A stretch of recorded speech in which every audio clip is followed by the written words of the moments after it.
The miracle of iron. The Quran seems to imply that the iron was something sent down and not from this earth, an idea not foreign to 20th century science. Iron is one of the elements highlighted in the Quran. In the chapter known Al-Hayd, meaning iron, we are informed. And we also sent down iron in which there lies great force, and which has many uses for mankind. Quran 57:25. The word anzalna, translated as sent down and used for iron in the verse, could be thought of having a metaphorical meaning to explain that iron has been given to benefit people. But, when we take into consideration the literal meaning of the word, which is, being physically sent down from the sky, as this word usage had not been employed in the Quran except literally, like the descending of the rain or revelation, we realize that this verse implies a very significant scientific miracle.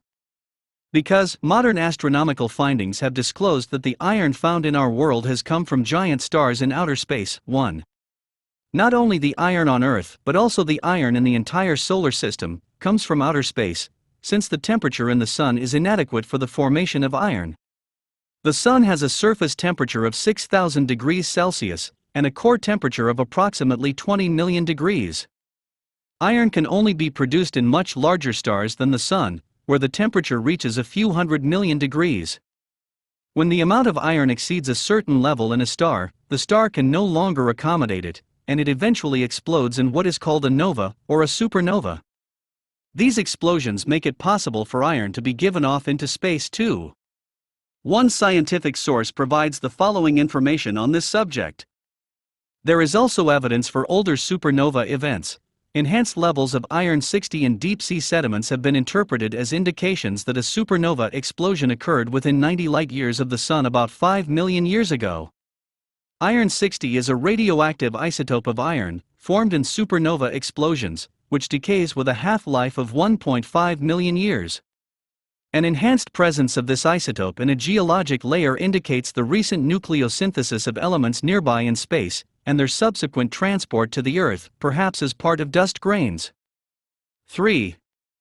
All this shows that iron did not form on the Earth, but was carried from supernovas, and was sent down, as stated in the verse. It is clear that this fact could not have been known in the 7th century, when the Quran was revealed. Nevertheless, this fact is related in the Quran, the Word of God, who encompasses all things in His infinite knowledge. The fact that the verse specifically mentions iron is quite astounding, considering that these discoveries were made at the end of the 20th century. In his book Nature's Destiny, the well-known microbiologist Michael Denton emphasizes the importance of iron. Of all the metals, there is none more essential to life than iron. It is the accumulation of iron in the center of a star which triggers a supernova explosion, and the subsequent scattering of the vital atoms of life throughout the cosmos. It was the drawing by gravity of iron atoms to the center of the primeval Earth that generated the heat which caused the initial chemical differentiation of the Earth, the outgassing of the early atmosphere, and ultimately the formation of the hydrosphere. It is molten iron in the center of the Earth which, acting like a gigantic dynamo, generates the Earth's magnetic field, which in turn creates the Van Allen radiation belts that shield the Earth's surface from destructive high-energy penetrating cosmic radiation and preserve the crucial ozone layer from cosmic ray destruction. Without the iron atom, there would be no carbon-based life in the cosmos, no supernovae, no heating of the primitive Earth, no atmosphere or hydrosphere. There would be no protective magnetic field, no Van Allen radiation belts, no ozone layer, no metal to make hemoglobin in human blood, no metal to tame the reactivity of oxygen, and no oxidative metabolism. The intriguing and intimate relationship between life and iron, between the red color of blood and the dying of some distant star, not only indicates the relevance of metals to biology, but also the biocentricity of the cosmos. 4. This account clearly indicates the importance of the iron atom. The fact that particular attention is drawn to iron in the Quran also emphasizes the importance of the element. Moreover, iron oxide particles were used in a cancer treatment in recent months and positive developments were observed.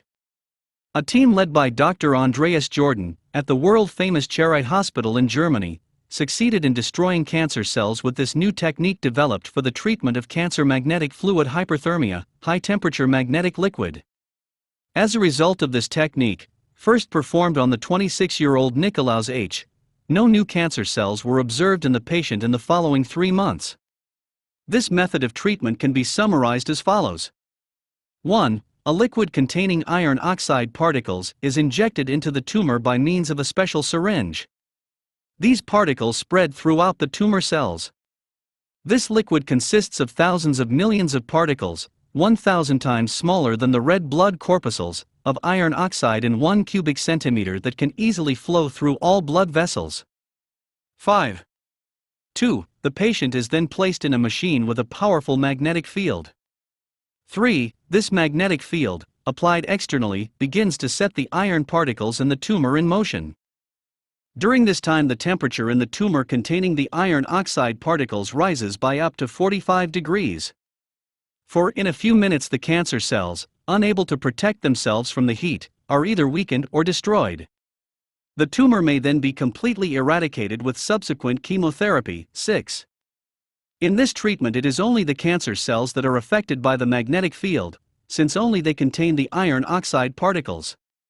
The spread of this technique is a major development in the treatment of this potentially lethal disease. Iron has also been found to be a cure for people suffering from anemia.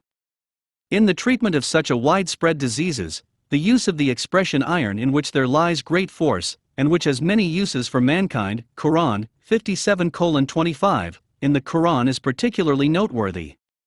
Indeed, in that verse, the Quran may be indicating the benefits of iron even for human health. God knows best.